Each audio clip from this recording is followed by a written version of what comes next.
Hey YouTube, hi Spotify, it's Kel.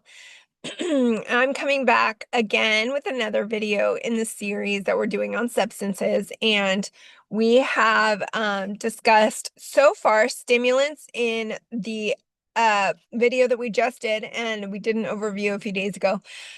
Today we're going to be talking about what are called sedatives, relaxants, and central nervous system depressants. So opioids do fit into that category, but we are actually going to do a separate video on those because they work a little bit differently than most of the other central nervous system relaxants or depressants. So today we're just going to do kind of a health class kind of type overview on these drugs, but I'm just going to share a little bit of a tidbit of what I have learned being in the field of substance abuse addiction as to like why people use these, what people struggle with when they are reaching for these kinds of drugs, and hopefully maybe that just gives a little bit of color to, if people are confused about why people use certain drugs. So the first of all, we want to talk about what are sedatives. And again, we're going to overlap sedatives, relaxants, and nervous system depressants because really, as we talked about in the first video, you have hyperstimulants of the nervous system, and those would be quote uppers. And then you have the relaxants or central nervous system depressants, which are quote downers. And so what are the drugs that fit into that category? So you have drugs like barbiturates, which we'll talk about a little bit, but benzodiazepines are really the strongest ones in this day and age that are prescribed, along with a different category, which is alcohol, which is clearly a central nervous system depressant, probably the most common one.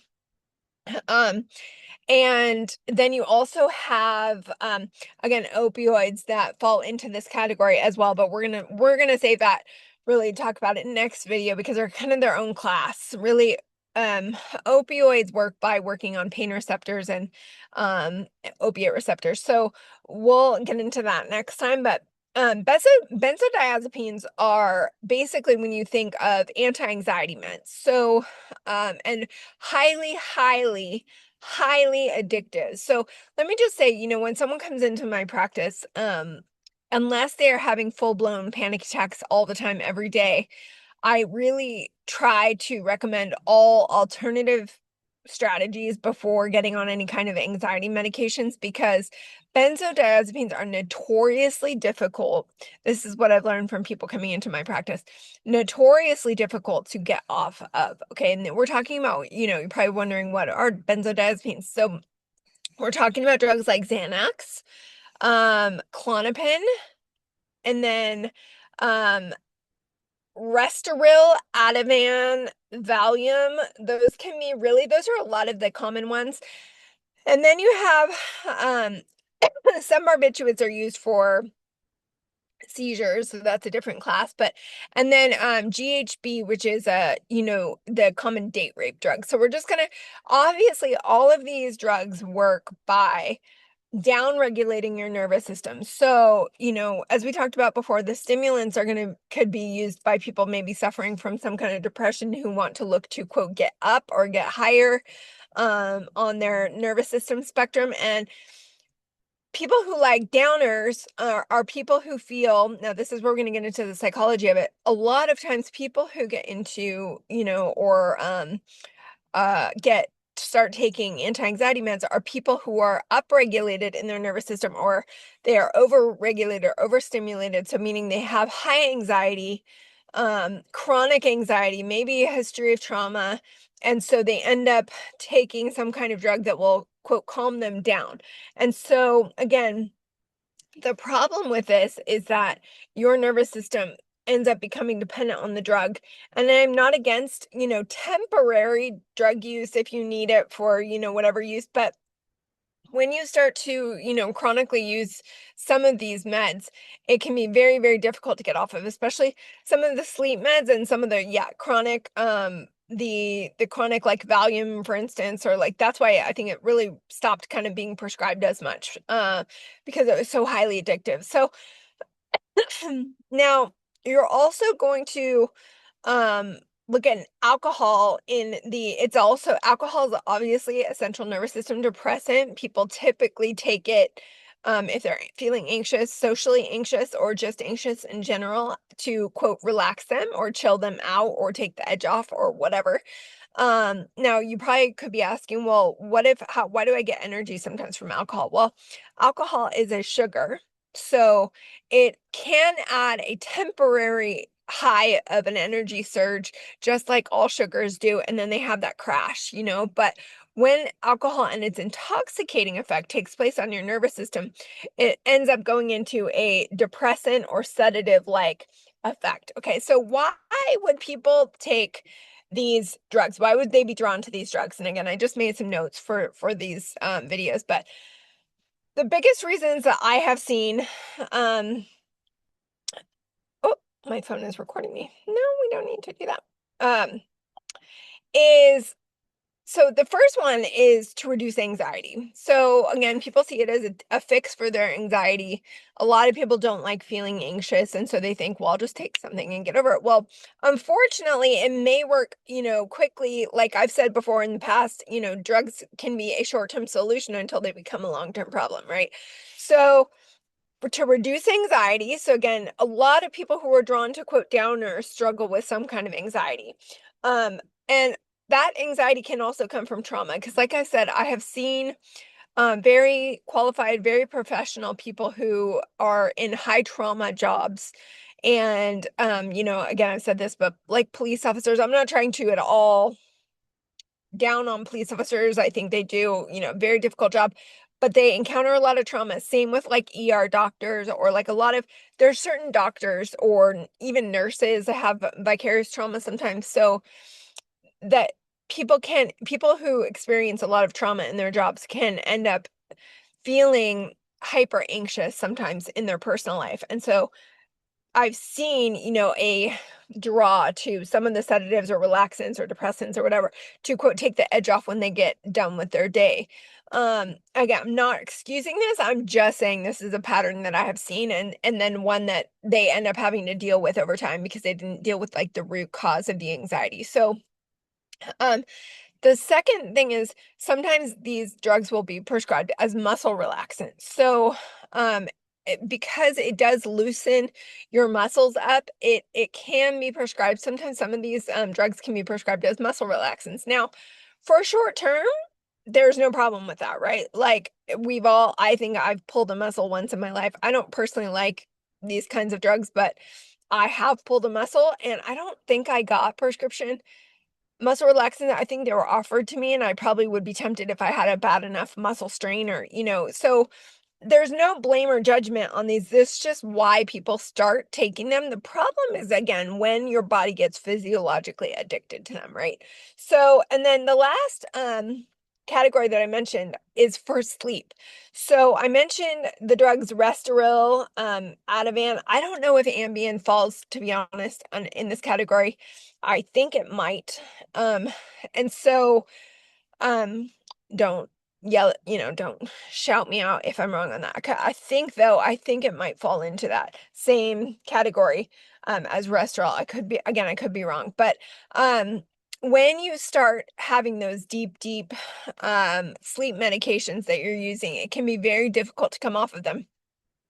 So again, some people have really chronic bad insomnia, and it may be worth them taking it to if they know, just as long as you know the risks of the withdrawal. So getting into, okay, those are the reasons why people take them.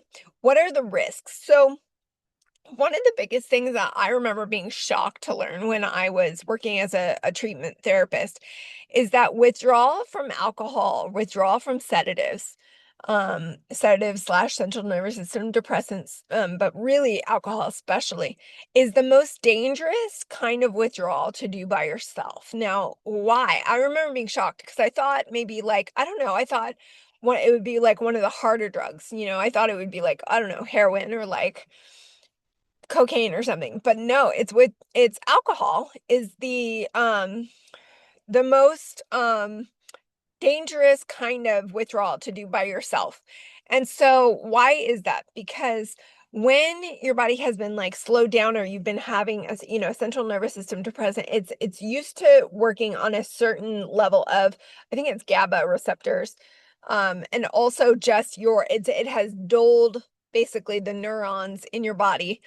And when you stop that use of that medication, alcohol especially, we'll just talk about that, it what happens is it hyper excites those neurons all of a sudden, and you are at risk for seizures is really the biggest one, but also can be like heart attacks and other they talk about like delirium tremens. You can go into like a hallucinatory phase. So all of that is to say, um the risk is higher when it comes to central nervous system depressants than it is when it is, because stimulants, if you think about it, like, it used to be kind of the running joke of like the treatment center that if you were coming off of like meth, you'd just go sleep for 5 days, but if you were coming off of alcohol, you'd have to be hospitalized. So I mean, it wasn't a joke, but you know what I mean? Like, it was basically like there's such a very distinct gamut in terms of like what you are withdrawing from.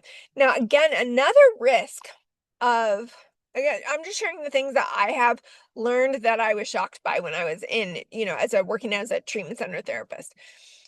Another thing that really shocked me, working as a treatment center therapist, is that the biggest risk of um sedative slash depressant slash relaxant use. And I'll say this again when I talk about opioids, because fentanyl is this is a big reason why people who have used these drugs die, is because of respiratory suppression. So what happens is, and because I used to have some really young clients come in and they'd be struggling with opioid addiction or, alcohol addiction or whatever. And I would say, and they would come in with like crazy overdose levels, and they would say, "Well, I'm so young, I'm not gonna die from this," and I would say, "Well, your respiratory suppression does not care about your age." So what happens is when if you take enough of a sedative or enough of a suppressant on your nervous system, your breathing gets slowed to the point of where it literally just stops. So it's called respiratory suppression or respiratory failure.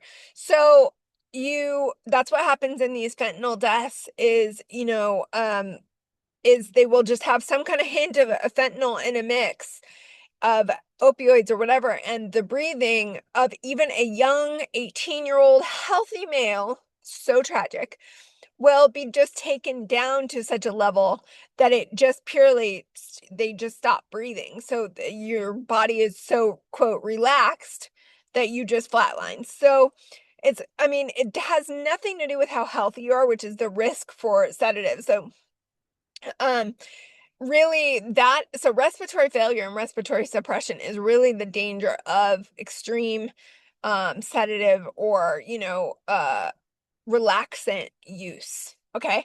And also obviously alcohol poisoning if you were to like drink enough of it, or and then the other thing that I want to talk about is if you take enough of these drugs, which again, I'm not recommending anybody do, but you have a lack of coordination or lack of consciousness. Again, GHB is used as a date rape drug. But also, obviously, you drink enough alcohol, you're going to lose some kind of coordination. You're going to lose some kind of consciousness, which can lead to a lot of deaths of people like a lot of impaired or people who have driven under the influence just die by crashing into things on the road because they fall, asleep, or they become unconscious while they're driving. So I this was not trying to be a video to scare anybody, but it is just things that I learned. I remember kind of being shocked. Specifically, I remember being shocked that withdrawal from, alcohol was the most dangerous one. And so just things like that, I wanted to um just hop on and say little notes that, I took as a therapist. But again, why do people, I'm going to get into root causes of why people do drugs in a different video. But again, in this video, why do people specifically why are they typically inclined to take sedatives slash relaxants um, slash nervous system depressants? Why? because typically, again, their emotional issue that they are dealing with is typically anxiety. Now, what is anxiety? I'm gonna get into a whole series on anxiety at some point, but anxiety is worry. It's when your fear, your fight or flight has been activated in your brain. Your amygdala is kind of going off, whether it's from a history of trauma, whether it's from a history of bad things happening to you, or whether it's just false, whatever they call false evidence appearing real, just fake fear of your what ifs that kind of are spiraling away from you. But regardless, it's you taking that fear and your brain is actually believing it, and then you have it shoots adrenaline into your body, and then that becomes anxiety. So it's manifested in muscle tension, heart racing, and a lot of overthinking, and it can be mental spiraling, obsessive thoughts. So, it goes on, and we'll get into it in a future video, but the point is that anxiety is typically, again, there's exceptions, but typically the reason why people are drawn to alcohol, typically the reason why people are drawn to, any kind of like Xanax or,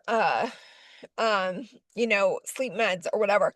The insomnia is typically some manifestation of anxiety. So, extra energy in the body and in the brain. Um, and so I hope that this helped. And again, we'll continue with this series and I will probably do opioids next time.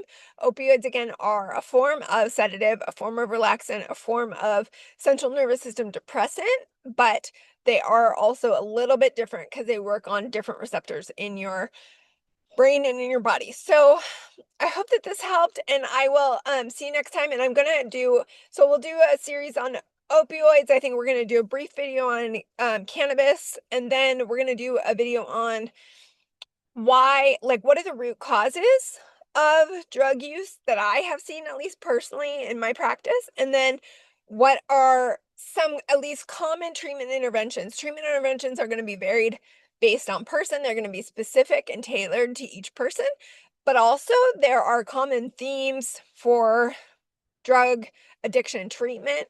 And so it's those that I'm going to cover in terms of kind of what are the basics of addiction treatment, so that at least people can think, am I doing at least the basics, or am I headed in the right direction, or can I talk with my therapist about these things? So hopefully this all helps, and I will see you guys next time, and I hope you're having a great day wherever you are.